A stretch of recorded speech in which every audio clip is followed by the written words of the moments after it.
ආගමන හා විගමන දෙපාර්තමේන්තුවේ ප්‍රාදේශීය කාර්යාලයක් යාපනයේ දිස්ත්‍රික්කයේ ස්ථාපිත කිරීමට කැබිනට් අනුමැතිය ලැබී තිබෙනවා. ශ්‍රී ලංකාවේ වැඩිම දිස්ත්‍රික්ක ප්‍රමාණයක් ඇතුළත් වන උතුරු පළාතේ වවුනියාව දිස්ත්‍රික්කය තුළට දැනටමත් ආගමන හා විගමන දෙපාර්තමේන්තුවේ ප්‍රාදේශීය කාර්යාලයක් ස්ථාපිත කර තිබෙනවා.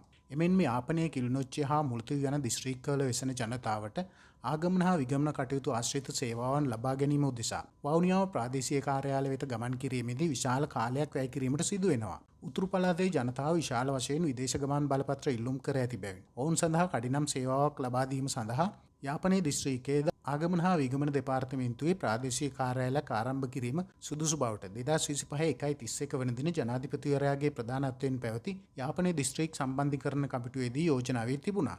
ඒ අනුව ආගමන හා විගමන දෙපාර්තමේන්තුවේ යෝජිත යාපනයේ ප්‍රාදේශීය කාර්යාලය යාපනයේ දිස්ත්‍රික් ලේකම් කාර්යාල පරිශ්‍රය තුළ මෙම මාසයේදී ස්ථාපිත කිරීම පිණිස මහජන ආරක්ෂක සහ පාර්ලිමේන්තු කටයුතු අමාත්‍යවරයා විසින් ඉදිරිපත් කළ යෝජනාව අමාත්‍ය මණ්ඩලය විසින් අනුමත කර තිබෙනවා.